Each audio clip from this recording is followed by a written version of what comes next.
Dad, I'm getting married tomorrow. Oh, and by the way, I withdrew all the money from your bank accounts. You won't be needing it anymore.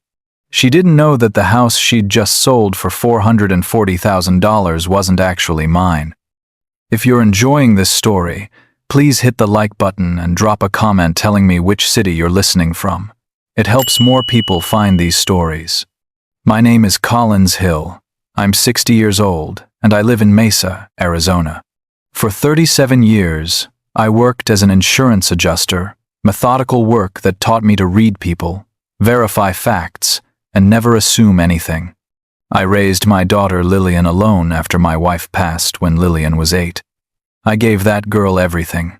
I believed we had something special. I was wrong. The first strange thing happened 3 months before the wedding, a wedding I didn't even know was planned. I was sitting in my kitchen on a Tuesday morning in late July, reading the paper with my coffee, when my phone rang. Lilian, "Hey, Dad." Her voice was bright, cheerful. "Quick favor, can you text me your bank account numbers?" I set down my mug. "Why do you need those?" "Oh, it's temporary. I'm having issues with my accounts, and I need to route some bill payments through yours for like a week. Max. Super annoying bank error on their end." She sounded casual, unconcerned. I had spent 37 years investigating insurance claims, learning to spot inconsistencies, and something about her tone felt rehearsed. But this was my daughter, my only child. The little girl I'd raised alone after cancer took her mother. "Which bills?" I asked. "Just utilities for the rental property. You know, the one on Oakcrest Drive? The tenants pay me, I pay the bills, but with my account frozen, I need a workaround. It's like $400, Dad. I'll Venmo you right back." The rental property. That made sense. Lilian had bought a small house as an investment 3 years ago and rented it out to a young family. She'd been so proud of that purchase. "All right," I said. "I'll send them over." "You're the best. Love you." The line went dead. I sat there, phone in my hand, feeling something cold beginning to form in my chest. Not suspicion, not yet, just a whisper of unease. I sent her the account information, then I went back to my coffee and my newspaper and tried to ignore the feeling that I had just made a terrible mistake. 2 weeks later, I was in the hospital. I'd gone in for what was supposed to be routine gallbladder surgery, a quick procedure, in and out the same day. But complications developed. Internal bleeding. They kept me for 4 days, most of which I spent in a fog of anesthesia and pain medication. Lilian visited once. She brought flowers and sat by my bed for 20 minutes, scrolling through her phone while I drifted in and out of consciousness.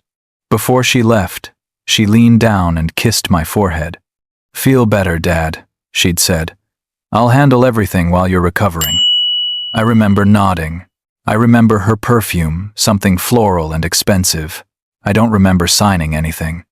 But according to the documents that would surface later, that was the day I allegedly granted her power of attorney. I was home for 3 weeks, recuperating, when my phone rang again. It was a Saturday afternoon in mid-September. I'd just finished a walk around the neighborhood, testing my strength. "Dad, amazing news!" Lilian's voice practically vibrated with excitement. "I'm getting married." I lowered myself into my recliner.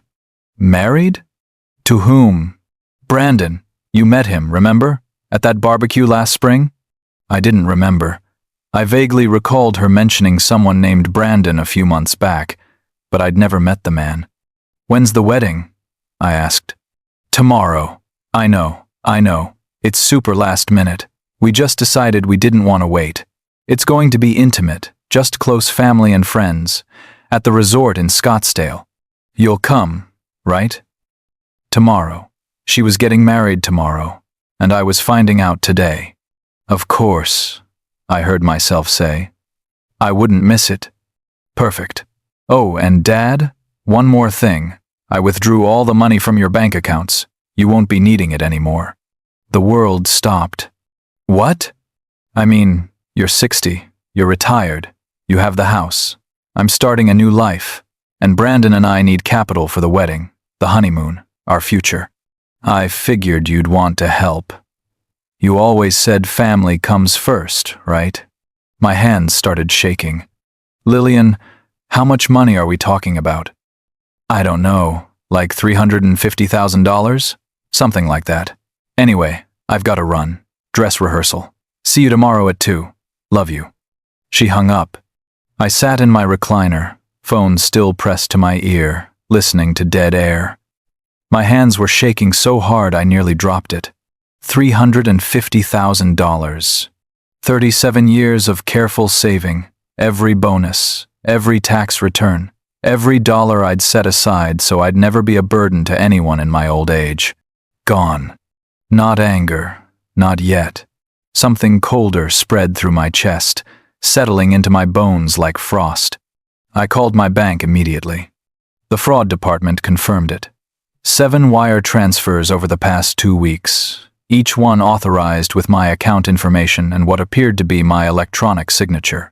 The largest was $87,000. The smallest was $28,000. Every penny I had was gone. We'll need to investigate, the representative said. File a police report. But sir, I have to tell you these transfers were authorized. It's going to be difficult to prove fraud when the account holder provided the login credentials. I didn't authorize anything, I said. Do you live alone, sir? Yes. Has anyone else had access to your accounts? A family member, perhaps? The question hung in the air. I gave my daughter my account numbers. I'd handed her the keys to everything. What kind of father had I been? That night, I didn't sleep. I sat at my kitchen table with a yellow legal pad and began writing down everything I knew, every conversation, every detail. 37 years as an insurance adjuster had taught me one critical lesson: document everything. The timeline was damning. July 24th, Lilian requests bank account information.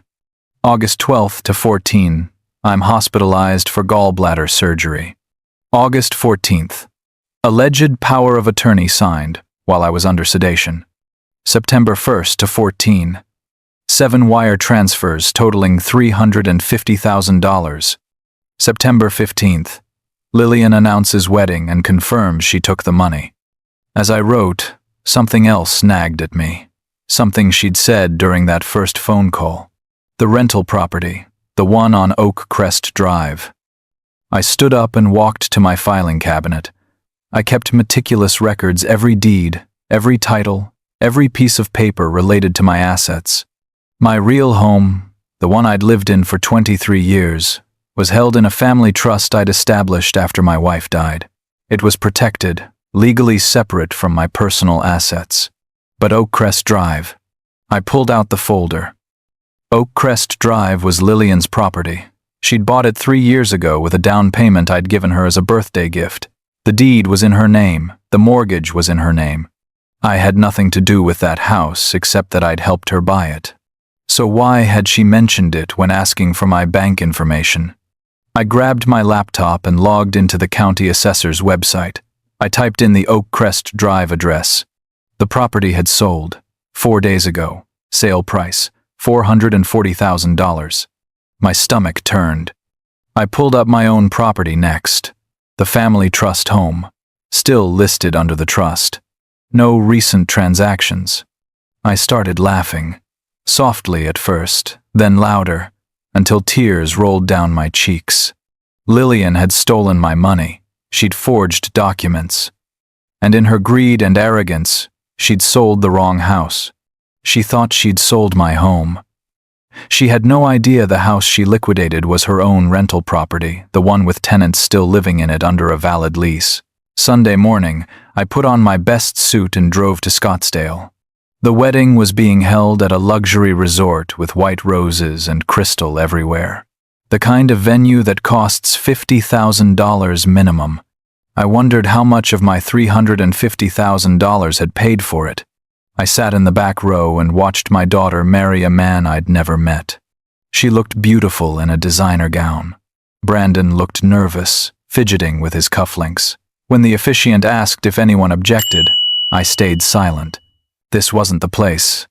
During the reception, Lilian found me at my table. "Dad, you made it." She hugged me, champagne on her breath.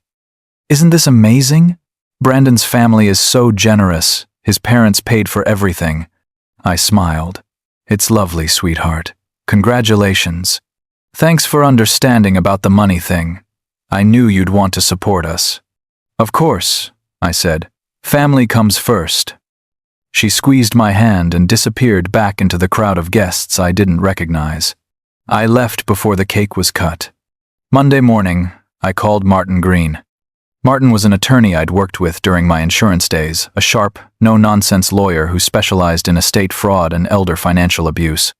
His office was in downtown Mesa, all mahogany furniture and walls lined with law books. "Collins," he said when I sat down across from his desk. "It's been what, 5 years? You look terrible. My daughter stole $350,000 from me and sold a house she thought was mine." His pen stopped mid-note. "Say that again." I laid it all out. The bank account access, the hospitalization, the alleged power of attorney I never knowingly signed, the wire transfers, the wedding announcement, the property sale. Martin leaned back in his chair, fingers steepled under his chin.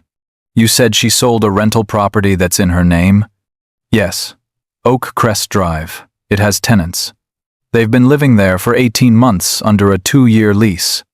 So she sold a property she doesn't have clear title to deliver because there's an active tenancy?" "Correct." Martin started laughing. "Oh, this is bad. This is really, really bad. For her, I mean." He pulled out a fresh legal pad. "All right, here's what we're going to do. First, we're getting copies of that power of attorney. I want to see the signatures, the notary seal, everything. Second, we're contacting the title company that handled the Oak Crest sale. Third, we're filing a police report for the bank fraud. And fourth, we're going to reconstruct your entire financial timeline. How long will this take? If everything you're telling me is accurate, we'll have enough for criminal charges within 2 weeks." 2 weeks after the wedding, my phone rang. "Lilian. Dad, we need to talk." Her voice had changed. The brightness was gone, replaced by something tight and controlled. "About what?" I asked. "About this insane investigation you've started. The bank called me. Some attorney called me. What are you doing?" I sat down at my kitchen table, the same table where I'd first written out the timeline. "I'm protecting myself, Lilian." "From what?" "I'm your daughter. I was helping you manage your finances because you're getting older, and I didn't want you to get confused. I never gave you permission to take my money. You gave me your account information. For bill payments. For $400, not for $350,000. Her voice rose.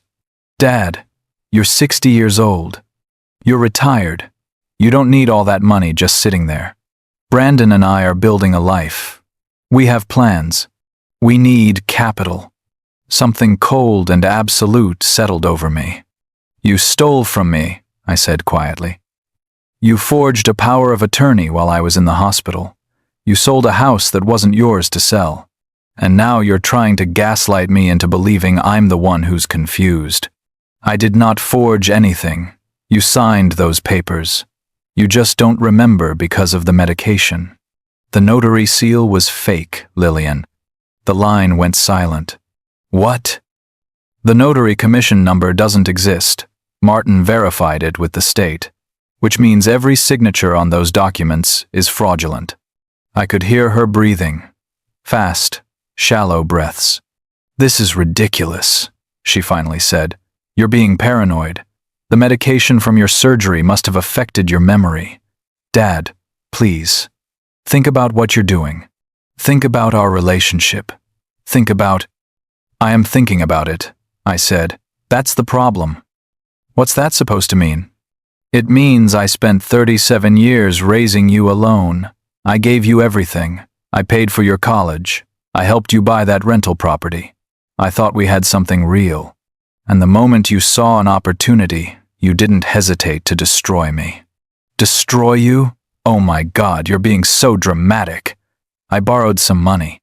"You stole $350,000. to help secure our future, and now you're treating me like a criminal. You are a criminal, Lilian. The words hung in the air between us. Fine, she said, her voice ice-cold now. You want to play it like this? Brandon's family has lawyers, really good ones. And when they're done with you, everyone's going to know that you're a bitter old man who can't handle the fact that his daughter grew up and doesn't need him anymore. Get off my phone, I said. You're going to regret this. Get off my phone. She hung up. I sat there, holding my cell phone, feeling the weight of 32 years of fatherhood crumble into ash. The next call came from Brandon. Mr. Hill, this is Brandon Pierce, Lilian's husband. His voice was smooth, practiced, probably used to closing business deals. I'm aware of who you are, I said. Look, I think there's been a misunderstanding. Lilian explained the situation to me, and honestly, I think we can clear this up pretty easily. She was trying to help you consolidate your assets, make things simpler for your retirement. The execution was maybe a bit rushed, but her heart was in the right place. Her heart, I repeated flatly. Right, so here's what I'm thinking. We can return the money, well, most of it. The wedding was expensive, but we can work out a payment plan. And in exchange, you drop this whole investigation thing. No police, no lawyers, just family working it out privately. No, I said. I'm sorry? No. She committed fraud. She forged legal documents. She's going to face the consequences. His tone shifted. Harder now. Mr. Hill, I don't think you understand what you're up against. My family has resources, connections. If you push this, we'll bury you in legal fees. We'll have doctors testify that you're experiencing cognitive decline. We'll make you look incompetent. I worked in insurance for 37 years.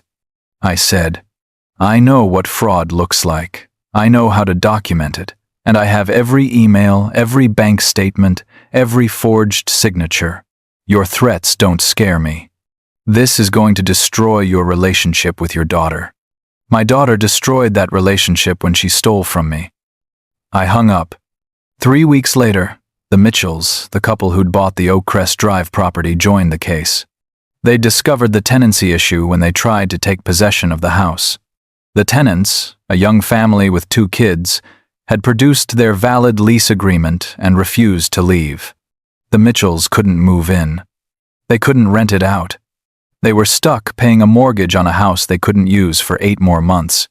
Their attorney contacted Martin, and suddenly Lilian's fraud had multiple victims. This strengthens everything, Martin told me in his office. The Mitchells have actual damages. The tenants have documentation. The title company's going to roll over and provide testimony to protect themselves. We're building a wall of evidence, brick by brick. What about criminal charges? I asked. The district attorney's office is reviewing the case. They want all our documentation. But Collins, I'm going to be straight with you. Are you sure you want to do this? If this goes to trial, Lilian could face serious prison time. I looked out Martin's office window at the Mesa skyline. I'm sure, I said. Lilian tried one more time. She showed up at my house on a Thursday evening in late October, 6 weeks after the wedding. I opened the door to find her standing on my porch, mascara running down her cheeks. Daddy, please. She hadn't called me that since she was 12. Please don't do this. I made a mistake. I was scared about money, about the future, and I panicked. But I'm your daughter. I'm your only family. I stood in the doorway, not inviting her in.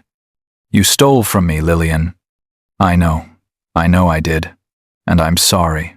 I'm so sorry. She was crying now, really crying. But if you press charges, my life is over. I'll lose my job. Brandon's family will cut us off. We'll lose everything. You should have thought about that before you forged my signature. I'll pay it all back, every penny. We'll sell our condo. I'll get a second job, whatever it takes. You sold a house with tenants in it. You destroyed the Mitchells' purchase. You committed fraud on multiple levels. They can sue me for damages. But please, please, don't send me to prison. Think about the future. Think about grandchildren. Don't you want to be part of their lives? Something inside me went very quiet. You're using hypothetical grandchildren to manipulate me into protecting you from the consequences of your crimes. She blinked. What? No, I just meant, get off my property. Dad, you are not welcome here. If you come back, I'll call the police. Her face transformed. The tears stopped like a faucet being turned off. Her eyes went flat and cold. You're a vindictive old man, she said. You can't stand that I don't need you anymore. This isn't about the money. This is about you punishing me for growing up and having my own life. Get out. Fine. But when they put me in prison, remember that you did this. You destroyed your own daughter because your ego couldn't handle. Get out. She left. I closed the door and locked it. Then I sat down on my living room floor and cried for the first time since my wife died. The court date arrived 6 weeks later, on a cold December morning. The courthouse was busy, fluorescent lights reflecting off polished floors. I wore a simple gray suit and minimal jewelry. Martin met me in the lobby. You ready? He asked. Yes, I said. Lilian sat across the aisle with Brandon and a well-dressed defense attorney who looked expensive. She wouldn't meet my eyes. The trial lasted 3 days. The prosecution presented bank records showing 7 unauthorized transfers. Medical records proving I'd been sedated when I supposedly signed the power of attorney. Expert testimony confirming the notary seal was fraudulent. The Mitchells testified about the property fraud. The tenants from Oakcrest Drive testified about their valid lease. Lilian's attorney tried everything. He claimed I was experiencing memory loss. He suggested I'd given verbal permission for the transfers. He argued that the power of attorney confusion was an honest mistake. But the evidence was overwhelming. On the 3rd day, under cross-examination, Lilian's story fell apart. Miss Pierce, did your father ever explicitly tell you that you could withdraw $350,000 from his accounts? He gave me access to help him. Yes or no? Did he explicitly authorize these transfers? No. Did you tell him you were selling the Oakcrest Drive property? I thought he knew. Did you tell him? No. Did you disclose to the buyers that the property had active tenants? Silence. Miss Pierce? No. The jury deliberated for 4 hours. Guilty, guilty, guilty, guilty on all counts. Theft, fraud, forgery, and fraudulent property transactions. I sat perfectly still, feeling the weight of that single word echo through the courtroom. Lilian sobbed. Brandon stared straight ahead, his jaw clenched. The judge set sentencing for 3 weeks later. On January 14th, Lilian was sentenced to 7 years in prison with the possibility of parole after 4. She was also ordered to pay restitution of $227,000 to me and $68,000 to the Mitchells for damages related to the property fraud. Her real estate license was revoked. Her employer, a luxury property management company, terminated her immediately when the conviction became public. 2 months into her sentence, Brandon filed for divorce. His family's lawyers made sure he wasn't liable for her restitution payments. I should have felt victorious. Instead, I felt hollow. For weeks after the sentencing, I wandered through my house, the house that Lilian had tried to steal, the house I'd protected and felt like a ghost. Every room held memories.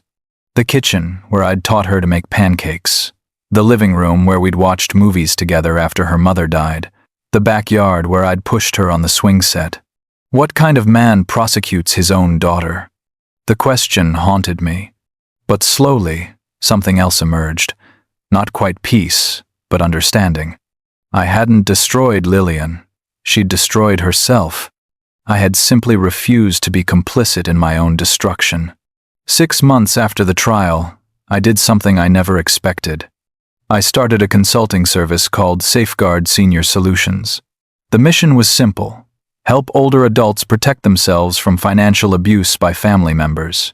I taught people how to set up trusts, how to recognize warning signs, how to document everything, how to say no to adult children who demanded access to accounts to help. I partnered with attorneys and financial advisors. I gave workshops at senior centers.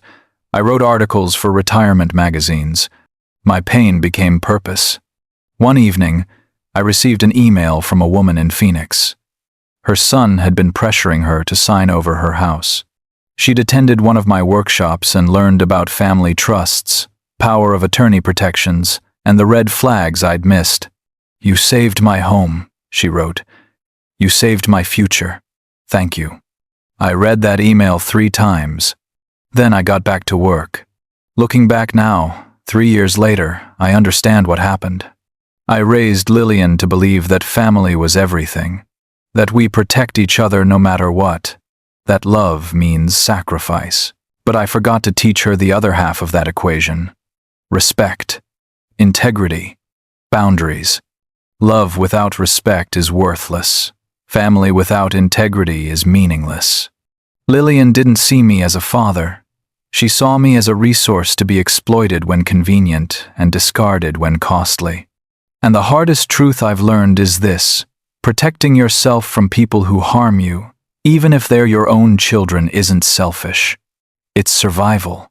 People often ask me if I regret prosecuting her, if I wish I'd just let it go, preserved the relationship.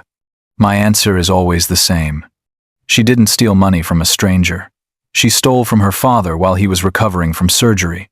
She forged documents. She sold a house she had no right to sell. She showed no remorse until the consequences arrived. If I had let that go, what would I have been teaching her? That betrayal has no consequences? That love means tolerating abuse? No. Some people will hear this story and say I was too harsh, that I should have forgiven her, given her a second chance, remembered that she was my daughter. But they didn't watch their bank accounts drain while recovering from surgery. They didn't see their life savings disappear to fund someone else's wedding. They didn't have their own child look them in the eye and lie, manipulate, and threaten with practiced ease. You are not obligated to protect people who harm you, not even family. Especially not family who exploit that bond to commit crimes. Today, I'm 63 years old. I live in the same house Lilian tried to steal. I've helped over 200 families protect themselves from financial elder abuse. I've built a community of people who understand that setting boundaries isn't cruelty, it's wisdom. Lilian will be eligible for parole next year. I don't know if she'll contact me when she's released. Part of me hopes she won't. Part of me hopes she's spent these years understanding what she did. But I've learned not to wait for apologies that may never come. I've learned that your value isn't determined by whether someone chooses to honor it. I've learned that the people who truly love you don't see your vulnerabilities as opportunities.